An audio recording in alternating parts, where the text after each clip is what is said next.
One more story, छोटी है छोटी है।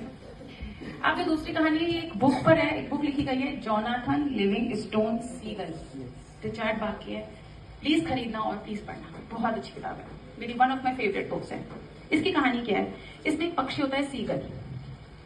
अगर अपने आसपास सी नहीं है तो अपन जानते नहीं है, पर गूगल करना, एक समुद्री पक्षी आपने कभी देखा हो, मछलियां वगैरह खाता रहता है, किनारे पे रहता है। तो इस पक्षी की कहानी, एक सीगल है, ज्यादा ऊंची उड़ान के लिए नहीं जाना जाता। ईश्वर ने उसको ऐसा नहीं बनाया कि वो ऊंचा उड़ सके, बहुत इंपॉर्टेंट स्टोरी है। ईश्वर ने ही, कुदरत ने उसको ऐसा नहीं बनाया कि वो ऊंचा उड़ सके। अब उसका नाम है जोनाथन लिविंगस्टोन, उस बर्ड का नाम है। इसको ऊंचा उड़ना होता है। इसको सब समझाते हैं कि तुम्हारे तुम बने ही नहीं हो उसके लिए, ईश्वर ने तुम्हारी जो संरचना की है वो इस प्रकार नहीं की है।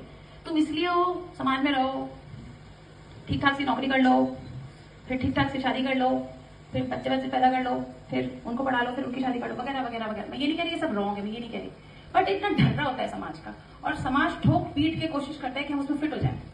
चाहे हम उससे बाहर निकलना चाह रहे हो, चाहे हमें काबिलियत हो नहीं हो, वो चीजें करना गलत नहीं है, लेकिन हमारा कोई अलग रास्ता भी हो सकता है। इन रास्तों पे चलते हुए भी हमारी कोई अलग पहचान हो सकती है। सो ये कहता है जोनाथन लिविंगस्टोन कि नहीं, मैं तो उड़ना चाहता हूँ, और मैंने चील को उड़ते हुए देखा। जैसे वो बाज देखता है ना दूसरे बाज को, ऐसे चील को देख लेता है, मैं तो ऐसा उड़ूंगा। और फिर धीरे धीरे वो कहानी ऐसे आगे बढ़ती है कि वो फाइनली एक चील की तरह उड़ने लगता है। एक सीगल जो उड़ नहीं सकता, ज्यादा ऊंची उड़ान उड़ ही नहीं सकता, उसको तो बस मछलियां पकड़नी है, तो समुद्र की सतह पर उड़ता है, लेकिन वो एक दिन चील की तरह उड़ने लगता है। बहुत ऊंचाइयों पे जाता है, गिरता है, घायल होता है, खून निकलता है, उसको समाज बहिष्कृत कर दिया जाता है, वो अकेला कहीं रहने लगता है।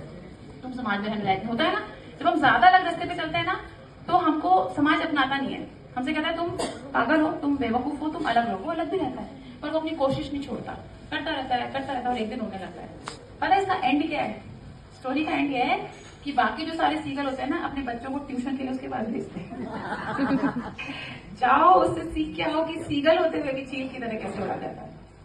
तो ईश्वर ने आपको क्या दिया है, समाज ने आपको क्या दिया है, ब्ला ब्ला ब्ला, ये सब चीजें इंपॉर्टेंट है, लेकिन ये अंतिम सत्य नहीं है। अंतिम सत्य आप खुद हो, ये याद रखना, और इस बात को कभी भी मत भूलना।